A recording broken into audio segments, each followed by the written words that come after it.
actually running a new set of rules.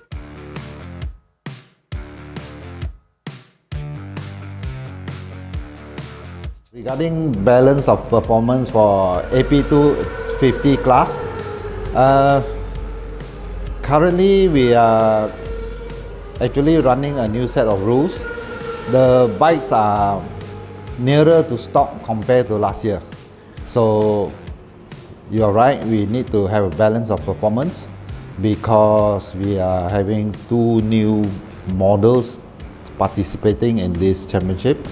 It is in particular the Yamaha R3 and the Kawasaki ZXR 25R. So configuration wise, the ZX25R is a 4-cylinder engine, whereas the rest of the entry is 2-cylinder engines. And in particular, another attention need to be focused on is the Yamaha R3, which is basically slightly bigger capacity. It runs at around 320, where the rest is 250. So there is advantage in the ZX25R because it's 4-cylinder.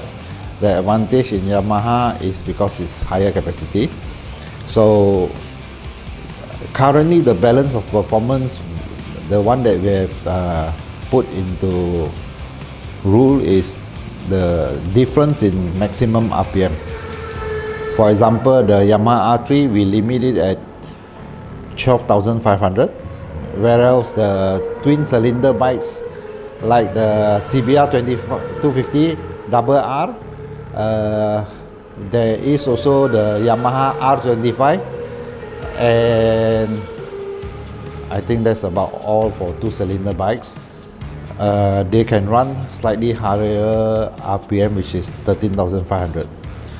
And for the 4-cylinder Kawasaki, we allow it to have a higher RPM, which is 16,000. While it looks like it is something strange, a bike with 4-cylinder having higher RPM limit comparing to twin cylinders. Well, because the nature of the engine for the 4-cylinder engine, they only have advantage at a very high RPM, meaning their horsepower is produced in very high RPM.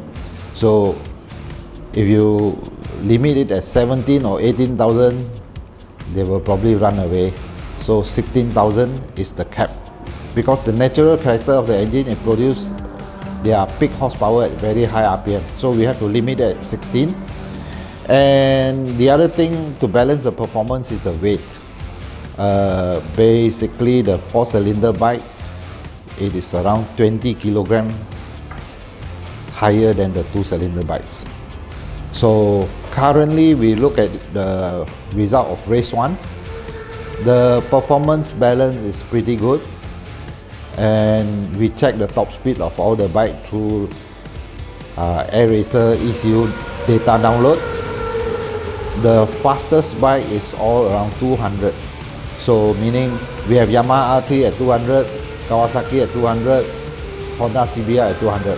So I would say that the formula works pretty well for now, and we have a clause that we can do further performance balance if we see one model dominating the championship, which is not what the spectators like to see.